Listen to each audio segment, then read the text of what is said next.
¿Con una serie de pequeños aparatos dignos de la ciencia ficción se puede manejar el cerebro de los animales y de los hombres? Doctor Delgado, nacido en Ronda y que en 1946 es reclutado por los norteamericanos, concretamente Universidad de Yale, y ahí empieza a hacer una serie de experimentos que tendrán conexión con el misterio.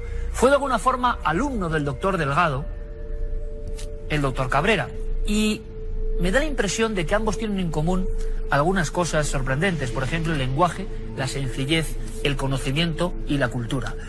Pero hay más, hay mucho más, y tiene que contarlo pues este alumno. Doctor, bienvenido. ¿Qué tal? Buenas noches, Iker. Que se ha hablado muy poco del doctor Delgado. A nadie le ha interesado recordar que este hombre es una figura clave en la neurofisiología española. Yo le conocí en sexto de carrera de medicina y él me enseñó, a mí y a otros muchos jóvenes con los que compartía una humildad increíble, a pinchar una neurona en un ganglio de una cucaracha. Una neurona en una cucaracha. Y la gente dirá, pues qué tontería. Increíblemente difícil en el Piramidón, todo el mundo sabe que es el Hospital Ramón y Cajal de Madrid. Ahí el gobierno de entonces le montó todo un equipo de investigación. Un hombre genial donde los haya. Doctor, ¿por qué no empezamos por el principio?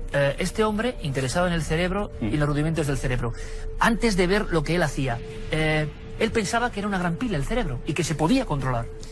Bueno, él sabía que el cerebro era más que una pila. Es cierto que es una pila porque todo es electricidad. Nuestra conducta, el amar, el odiar, el envidiar, el tener codicia, todo nacía de aquí.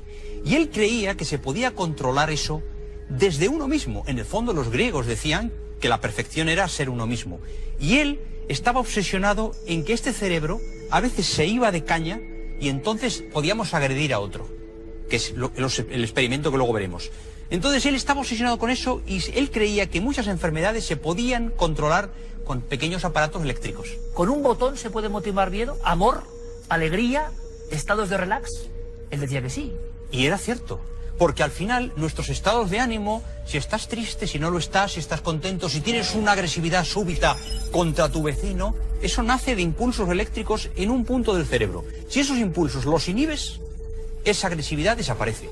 Estuvo en la CIA, dicen que se relacionó con la CIA, dicen que se habló del proyecto Pandora, del manejo del miedo. Bueno, vamos a hablar todo eso luego con Santiago Camacho.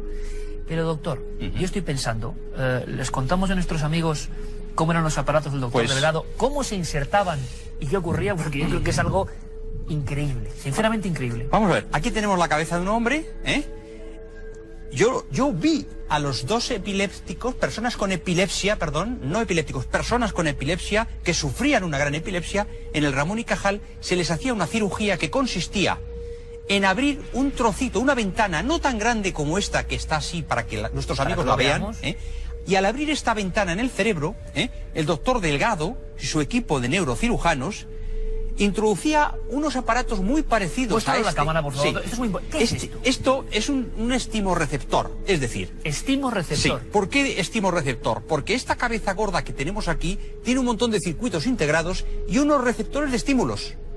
Receptores de estímulos que van a venir de otro aparato que ahora vamos a coger cuando ese esté insertado. ¿Y qué se hacía con eso, doctor? Y con esto en el quirófano, en condiciones que no son las que tenemos aquí, introducía con estos pequeños hilitos que vemos aquí de metal en la mitad del cerebro hasta un punto de profundidad tal que estaba justo la punta de ese electrodo en el núcleo de la agresividad o en el núcleo del ataque epiléptico. ¿No producía dolor? Para nada. Es más, luego, una vez esto insertado así, que habitualmente luego se doblaba para que no estuviese tal, esto se volvía a cerrar, es decir, se volvía a cerrar, se cubría con una venda y este individuo, esta persona que padecía una grave epilepsia, tenía un aparato como el que yo les voy a mostrar a ustedes, pero mucho más pequeño. Que Juan Villa ha recreado, sí, para que lo veamos, sobredimensionado. Perfectamente. Exactamente igual. Este aparato está recreado respecto a experimentos de laboratorio, pero este paciente con una grave epilepsia tiene uno mucho más pequeñito. Entonces, este aparato manda estímulos. Se enciende el aparato y entonces, cuando este hombre sentía que iba a tener la crisis epiléptica, lo sentía porque se siente que vas a tener, él le daba su botón y se acababa la crisis epiléptica. Este hombre, era dueño para controlar una crisis epiléptica que hoy solo se puede controlar con pastillas. Eso hace 30 años. Estamos viendo a un doctor solo, trabajando, es verdad, también en Estados Unidos, y con una serie de aparatos modificando conductas. Y yo repito, él decía, me contó una vez, se pueden conseguir incluso en seres humanos situaciones de alegría, ahuyentar la tristeza, ahuyentar la tristeza, generar relax. Y así, por supuesto, como él hablaba, yo decía, pero doctor, estamos hablando de una de las principales figuras del estudio del cerebro a nivel mundial. Pero quizá su momento estelar, doctor, ocurre cuando dice, tengo que demostrar a la comunidad científica que lo mío funciona, y se pone delante de un morlaco. Se pone delante de un toro, el toro embiste y ahí está la historia. Vamos a verlo. Vamos a verlo. Crónica de Santiago Camacho, imágenes sorprendentes, y ahora seguimos contando más historias de este doctor español que trabajó toda su vida en torno a un sueño lleno de misterios, manejar la mente humana. Eran las 5 de la tarde de un soleado día de 1963 en el tentadero de la ganadería de Ramón Sánchez, en Córdoba. Lucero, un novillo de 250 kilos, iba a convertirse junto al neurofisiólogo Dr. José Delgado en el protagonista de la más extraña lidia de todos los tiempos.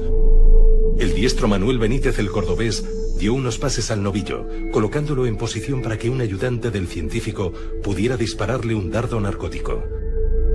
Una vez anestesiado, Delgado implantó un estimorreceptor en el cráneo de Lucero. Con este aparato de invención suya, podría estimular determinadas partes de su cerebro por control remoto mediante varios canales. Reanimado el animal, que mostraba un aparatoso vendaje en la testa, el cordobés dio unos cuantos muletazos a Lucero mientras Delgado se mantenía tras la barrera.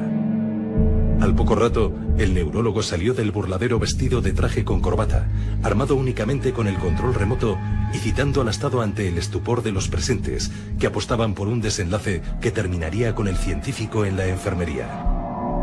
Lucero embistió contra él y se detuvo inmediatamente. El mando a distancia anulaba su agresividad. Hubo nuevos envites y cada vez el toro se detenía como si lo frenase una fuerza invisible. El doctor Delgado había probado ante el mundo que el control físico de la mente era algo posible.